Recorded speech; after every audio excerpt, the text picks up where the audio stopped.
Hello guys, welcome to a new Get Rekt Gaming news video, and today I have a lot of details towards Starfield because Todd Howard did a interview with IGN, which I want to cover a lot of details, and Fallout 5 is confirmed by the man himself, so let's go over all those juicy details.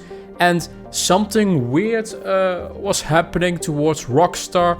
The website went dark for 4 hours, so everyone was thinking, this is like a GTA 6 announcement maybe, but unfortunately it was a big disappointment. Now, sit back, relax, enjoy, take a beverage, and let's get on with the news.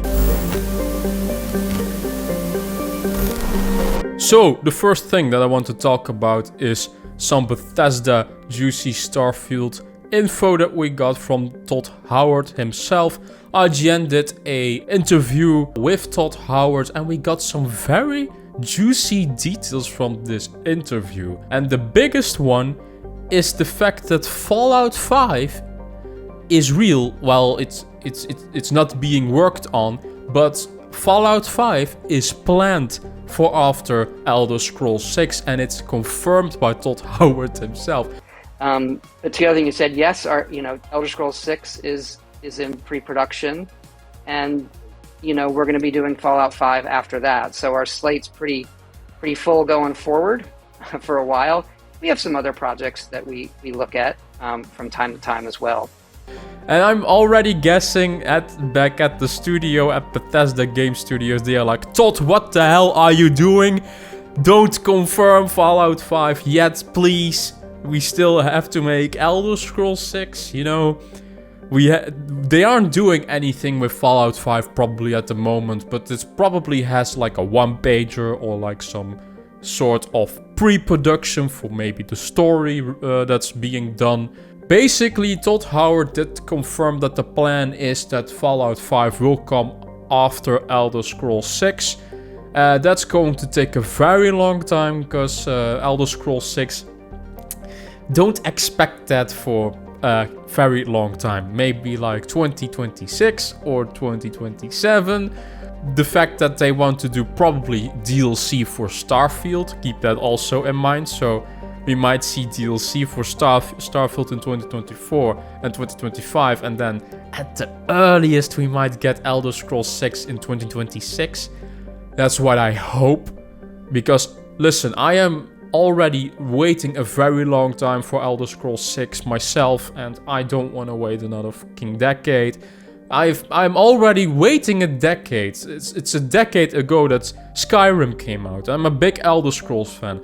I don't like Elder Scrolls Online. I want a single-player Elder Scrolls experience. And I have to wait all the way until 2027.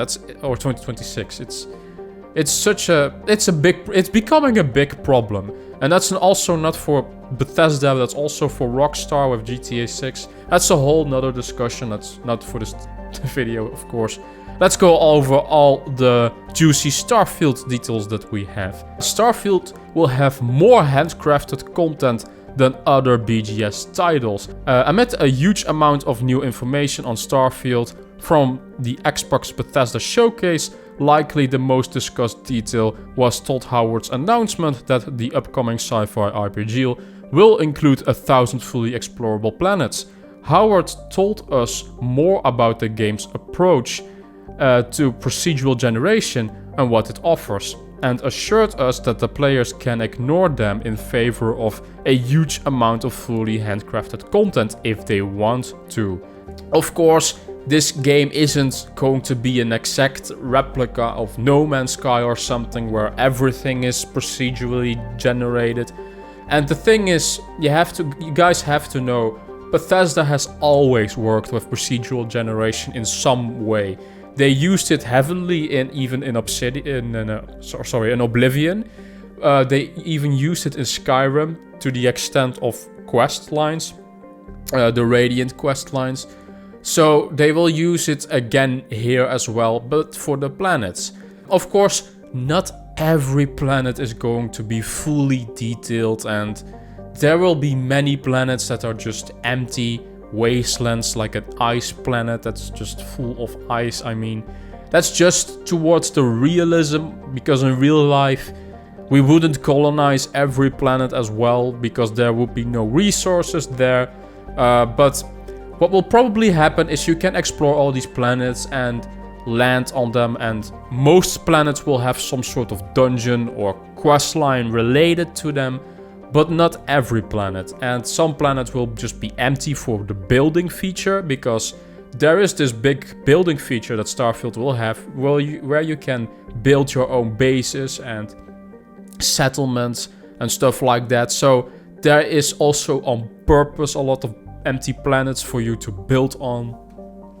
So don't be afraid of that number of 1,000 planets. So the next thing that they were talking about is Starfield's main questline is 20% bigger, around 30 to 40 hours long. Starfield's main quest is about 20% bigger than previous Bethesda games, and such as Skyrim and Fallout 4, with Todd Howard saying that it means it should take around 30 to 40 hours to complete without stepping away to the side content. So purely the main storyline is 30 to 40 hours. If you guys know Bethesda games, Skyrim's main storyline is only 20 hours long, and Skyrim is full of content, guys. You can play Skyrim for 100 hours plus easily, with all the amount of side quests that are there. So think about it a little bit. Starfield will have amounts of extra side quests as well. This is still longer than, for instance, Cyberpunk. Cyberpunk was only 20 hours as well. It had a lot of side quests, of course, and side content, but it looks like Starfield will almost be double the ish for like the main questline length. It also depends, of course, on what difficulty that you play. If you play on easy, it's going to be faster to complete than on a higher difficulty. But 30 to 40 hours for the main questline is pretty meaty enough, in my opinion. Starfield's combat is actually inspired by FTL and Mech Warrior. I never played these games. If you guys have seen the gameplay presentations of Starfield, you can see that there was this in-space dogfighting that you can do against pirates and raiders and stuff like that, and even probably maybe civilian spaceships. You can also dock spaceships, you can steal spaceships. That's so cool. I'm looking forward to that, how that's going to work. You can also assign a crew to maybe also handle the spaceship for you. We don't know how big, what types of spaceships that you can build. We don't know if you can build like cruisers or something like that. Like, I don't think so. It's probably going to stay with the smaller spaceship size, enough to fit a crew in, but not be this like big Death Destroyer from Star Wars or something, like in that scale or something. So don't expect that. But dogfighting is there, space combat is there. You can loot other spaceships and stuff like that and dock them, so that's very cool. Starfield has 4 main cities, and New Atlantis is the biggest Bethesda city ever made. Starfield will have 4 major cities for players to explore, including New Atlantis, which is the biggest that the developer Bethesda has ever made. Howard said that New Atlantis, capital city of the United Colonies, is not just the biggest in the game, but bigger than anything in Skyrim, Fallout 4, or any other of the developers' previous games. There are going to be very big cities in this game now. A lot of you might hear the number 4 like, that's disappointing, but keep in mind, he is only talking about big cities. There could still be a lot of small towns, or like settlements on different planets, so I wouldn't take that quote too seriously that there are only 4 big cities and that's it. I think there is more. If you like think of Elder Scrolls 5 Skyrim, you have all these different holds like Solitude, Winterhold, Whiterun, Riften. I'm just comparing to Skyrim. Fallout 4 was disappointingly smaller with only Dynamite City. I think they learned from that. And in Skyrim, you had all these small towns as well, Riverwood and Rorikstead, and like those are some small towns that I'm thinking of. So there could be these big 4 major cities, and then still have all these small outposts and special places. So when it comes to major cities, there are only 4. They only name New Atlantis. I think it's I don't think they name the cities here. It's Neon, one of them, and another one which is a human city, something with the A. I saw it somewhere. I don't remember, but I think I only saw 3 names, and one city is missing. I have a theory that the main story will be revolving around sentient alien life in the search of smart aliens. Not like these creatures that you just shoot, but like smart aliens, like something in Mass Effect. And that they find these artifacts and then build maybe some sort of relay to go to a different part of the space universe, and that they find smart alien life there. I think that it's going to be like the first contact type of storytelling, and that's the main premise of the story. That's my own theory. I hope this is true, because we don't really have anything of that in video games. It would diverge a bit from what Mass Effect is, where Mass Effect is far in the future and we already know these smart alien species. I hope this is true, and that we see smart alien species in the storyline. That would make for a very cool story to have this first contact kind of thing. Now, there is also news that was a little bit more disappointing. Starfield doesn't let you fly seamlessly from space to planet. Todd Howard has said that Starfield won't allow you to fly seamlessly from space to its 1,000 explorable planets, saying the feature is really just not that important to the player to justify the engineering work involved. People have asked, can you fly the spaceship straight down to the planet? No. We decided early in the project that the on-surface is one reality, and that when you are in space is the other one. This was a thing that I was pretty disappointed by.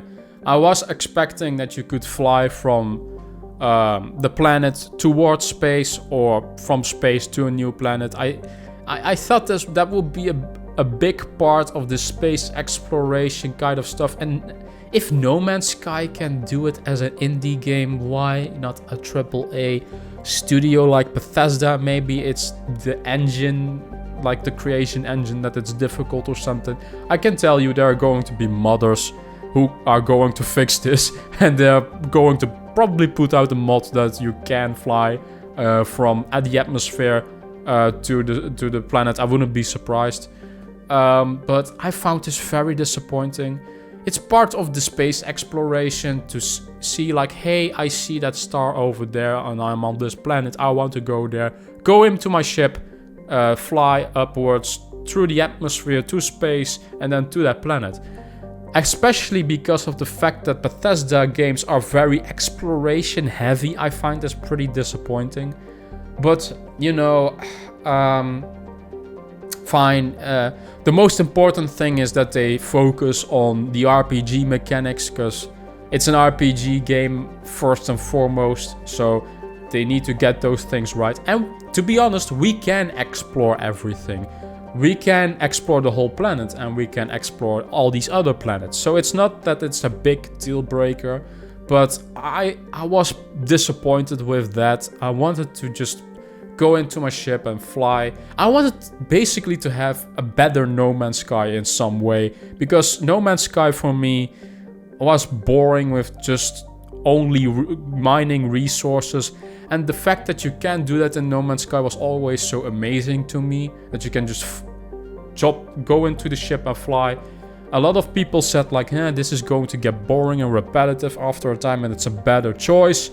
I disagree with that. You can just put it in a fast travel like mechanic, or like a hyperdrive mechanic for the ship, that it goes faster. So I disagree with a lot of people on that. I am disappointed with that, but hey, I can't do anything about it. I'm sorry. So you cannot fly, at least from the planet to space or from space to the planet. There will probably be some kind of cutscene or some kind of loading screen in between that lets the player land. They did say in the gameplay showing of the Xbox showcase, Todd said you could explore the whole planet. I don't hope that's only on foot, because that's a very long distance. I do hope you can fly in the atmosphere of the planet, because how would that work? Because if you go on foot, that would be such a big undertaking. There has to be something there that you can fly. They do say they basically split the on-surface reality from the space surface reality, so maybe you can fly in the on-surface reality. Let's see how that's going to work. But so that's all I have for you guys today on Bethesda and the Todd Howard interview. The next thing that happened, I quickly just want to mention it. There was this thing on Rockstar's webpage for GTA, and the website was dark for almost 4 hours. And everyone was thinking this is like, oh, finally GTA 6. No, it was just an error, and it just shows how desperate we are for a GTA 6. And that's what I mentioned in the beginning of the video. We are waiting so long for these games now. We are waiting more than 10 plus years, and to a point, this has to change. Something has to change to get that we have at least a little bit of a faster development time for these games, or that they hand over IPs to different studios or make their studios bigger. Because we cannot go 10 years by for the next Fallout game. Fallout, the IP, makes so much money. Elder Scrolls as well. GTA as well. These are very big IPs. It's a big problem that Rockstar shares with Bethesda, that these games are so ambitious and long to develop, that we get these very long waiting times between games. What if Elder Scrolls 6 releases and it's a bad game or it disappoints? Are we going to wait another 10 years for a new Elder Scrolls? I don't think a lot of fans will. They will leave. They won't play Elder Scrolls anymore, especially if Elder Scrolls 6 sucks. That's why there's a lot of pressure on Bethesda and Rockstar to make these games good. Something has to change. Something has to change with Rockstar and Bethesda. They need to get back to their old IPs, especially when it comes to Rockstar.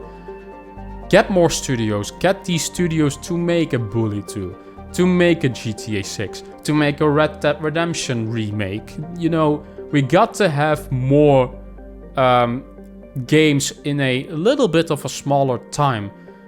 To wait 10 years until the next Red Dead Redemption, I mean, that's not feasible. And to wait 10 years on the next GTA because one studio is working on it, or the multiple studios are making the one project, that has to change. Something has to change in this field. But anyway, I don't want to ramble further. That was all I have for this video.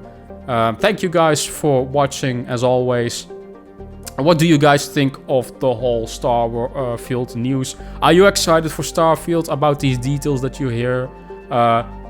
Or are you maybe disappointed with the 1,000 planets or the not seamless flying? Let me know in the comment section down below. Thank you guys, as always, for watching. Give me a like, subscribe, visit my socials, like as always, and I will see you guys in the next Get Rekt Gaming News video. Bye bye.